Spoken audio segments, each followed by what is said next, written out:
Okay, so I got everything cleaned up, and I just want to say, even as a man, I have learned that the best way to enjoy cooking is to clean as you go.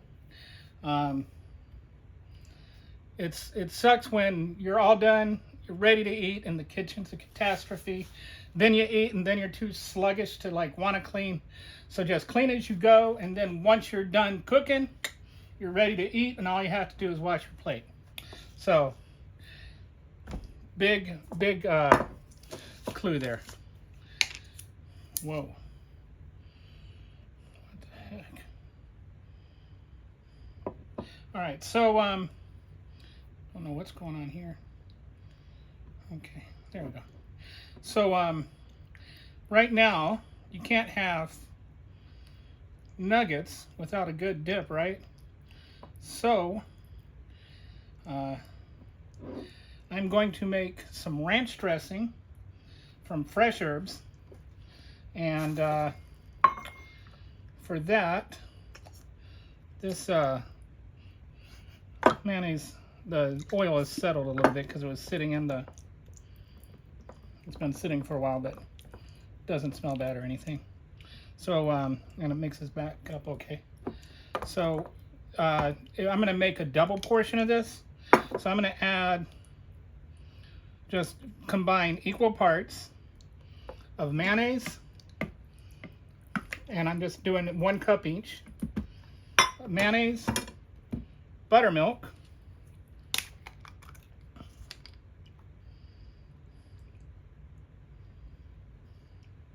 because you can't have ranch dressing without buttermilk, right? And sour cream. This is actually one of those things that is so much better when you make it yourself that you're kind of surprised how much better it tastes, and also kind of surprised how easy it is. So we're just going to add a cup of sour cream. So like I said, equal parts of all 3 of those. And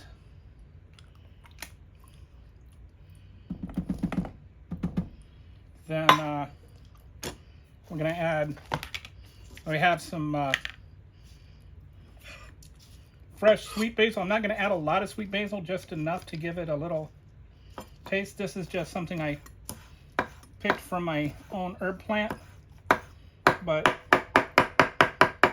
if you don't have one, or you can also buy it store fresh like I did my other herbs. But we're just going to throw in a little bit of that because it sounded like a good idea. You don't normally put basil in ranch dressing, I'll say.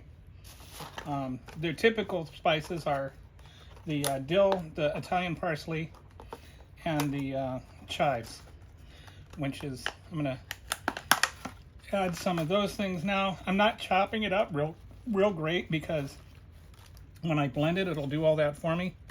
I'm just kind of giving it a little start here.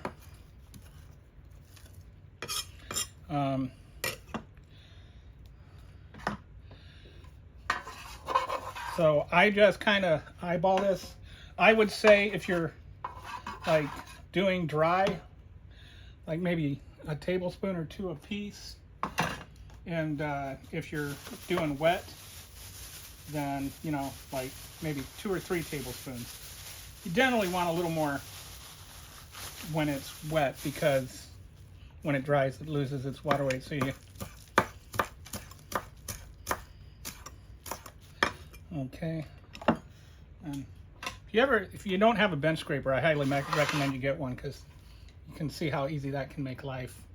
And it's also great for when you're baking too.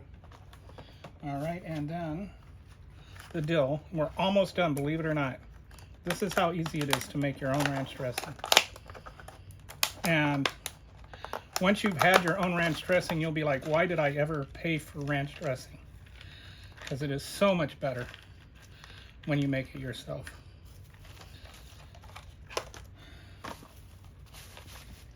Okay.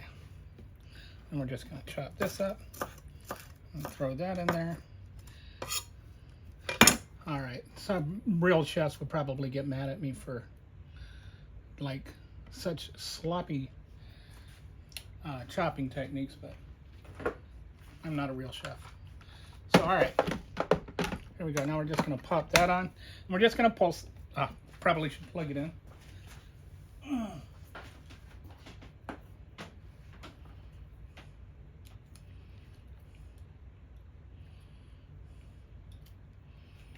And we're going to add in a little bit of kosher salt before I forget. Okay.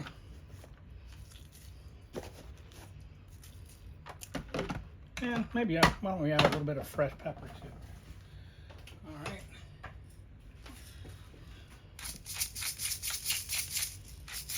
All right, there we go. And now let's put the lid back on. We're just gonna pulse this a little bit until everything's mixed up.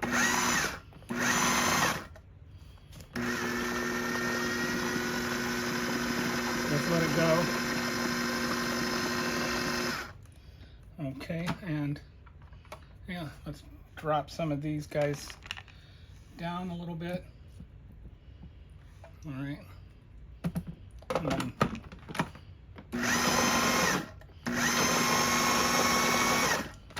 okay, and there you go. See, it looks like salad dressing. Quick taste test, and wow. I'm telling you, the difference between just making it yourself with the fresh herbs is just insane.